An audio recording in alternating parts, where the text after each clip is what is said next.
Hey there, welcome to B2B Freelance Writer. On this channel, we teach you how to become a highly paid freelance writer writing for the B2B industry. The B2B industry is the best industry for freelance writers right now. It is the most AI-proof one, and it pays really well. Before we get into today's video, please hit subscribe so you're notified when the next video pops up. We usually try to post at least once a day. All right. So today we'll look at how to land B2B writing clients on LinkedIn in just 20 minutes per day. Really, it's just 20 minutes. If you have 20 minutes, you can build your LinkedIn into a platform which attracts freelance writing clients almost on command and passively. Let's look into how to do it. So the strategy is that you will be adding 5 to 10 key people a day. What are key people? These are the marketing managers or the CEOs or the owners or any people of interest within companies that you would like to work with or within companies in your niche. You'll be doing that every single day, and you'll be writing one relevant post. The whole process of adding 5 to 10 key people a day and writing one relevant post should take you around 20 minutes. If you do it every single day, you would have an extremely good compounding effect after a month, after 2 months, after 3 months, and you would have built a lot of authority and displayed your skill and industry expertise. So to add 5 to 10 key people a day, that's pretty simple. If you know which companies to target, you just find the people and you add them. So in this video, we will look into the different posts that you can write. If you've seen the previous video on getting started without any experience, I talk about proof signals. Now, proof signals are ways to display proof, which is proof of skill and proof of industry expertise. We'll be using the LinkedIn post to display your skill and your industry expertise. So posts showing your writing skill. You can have content breakdown. You can take a well-performing piece of content from a B2B company, break it down in terms of the hook structure, the call to action, and show what they did right or what could be improved, but do it very tactfully. You don't want to be looking like you're criticizing them. A note, take a piece of content from a well-established company, not a potential prospect. You do not want a potential prospect to find that you are posting about them in public and breaking down their content. That's not very elegant. Pick a giant like HubSpot if you're writing for CRMs, and feel free to critique their articles because they are so huge that people are always talking about their content everywhere. So it's fine. It does not feel like you're singling out any small company. You're just talking about a huge company, so it's fine. Take HubSpot, take any company giant, which to be fair, you're unlikely to land as a beginner client. As a beginner freelance writer, but it could still happen. It has happened to a few. However, it is not, it is, there's no problem for criticizing their content because they're a giant, but don't do it for a smaller company. You can ask your audience about hooks, right? So you can just say, hey, I'm currently writing an article for a client, which by the way implies you're already working as a freelancer, which is a good proof signal. Say you're struggling to decide which hook to use. Like the hook is the beginning of your content piece. So you can propose 3 hooks and then ask the audience which one they would click. That gets them to participate. You could just have quick writing tips, like a small post about simple writing tips. For example, do not use a very in your writing. Instead of saying very good, you say excellent. Very bad is terrible. Very pretty is beautiful or gorgeous. Very tired is exhausted, right? It's these simple writing tips that you can share which act as a proof signal of your writing skill. Now, posts displaying industry expertise, incredibly important if you'll be working as a freelance writer in the B2B industry.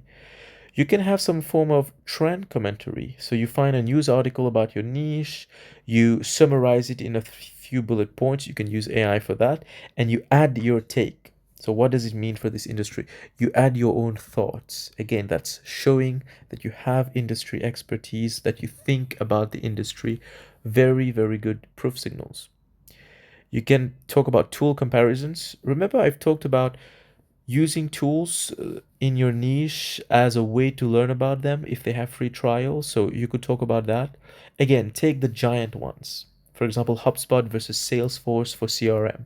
Take the giant ones because it's fine to compare them, it's fine to criticize them. Although you have to do it tactfully, but it is fine.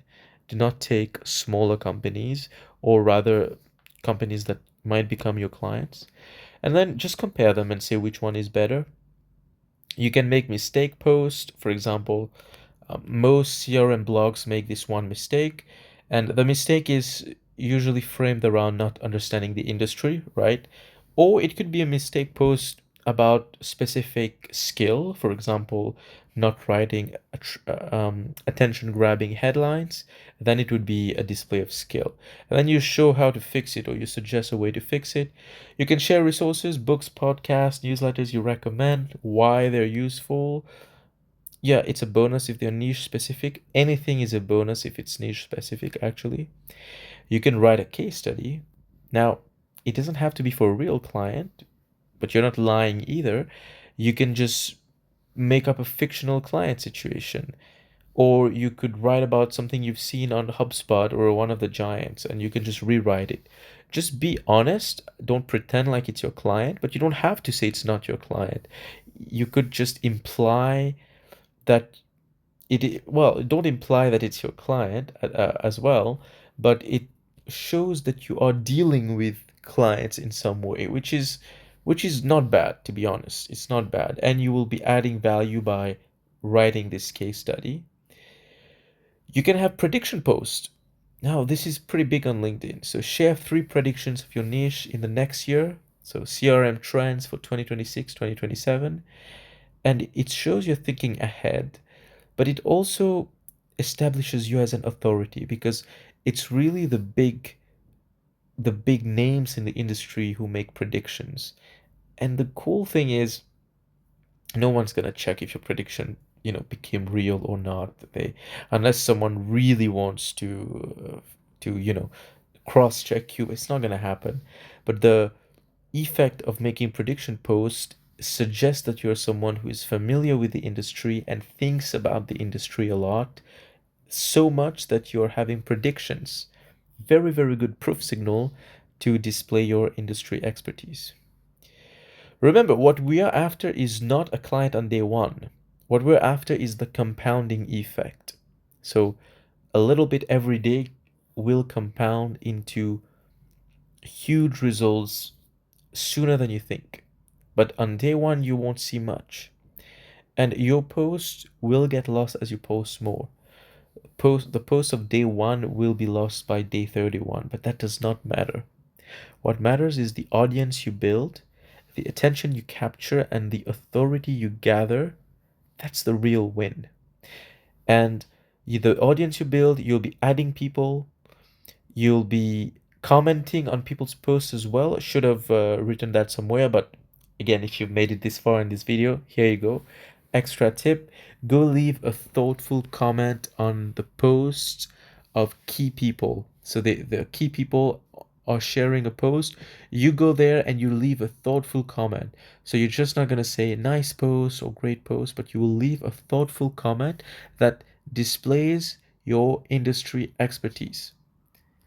Very, very good. Leave this comment there. It has worked wonders for me. I have opened 2 conversations with key people that way.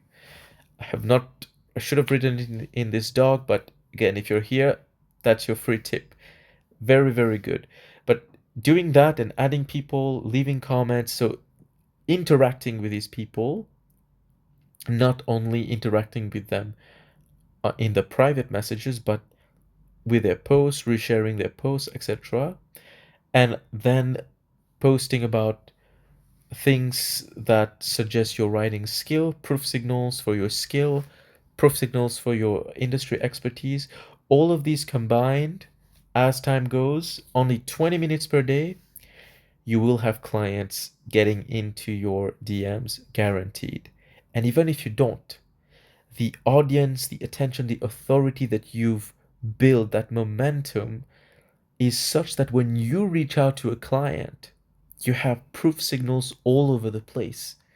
You are an authority, you are an industry expert, and it makes having a conversation with that client and quoting them 2, 3, 4K per month incredibly easy because you look like you literally belong. Thank you for watching this video. Hit subscribe and leave a comment. If you have any question, by the way, leave a comment below. I'll answer them personally. I'll give you any advice. Just tell me your niche, tell me what you're struggling with, and I'll see you in the next one. Cheers.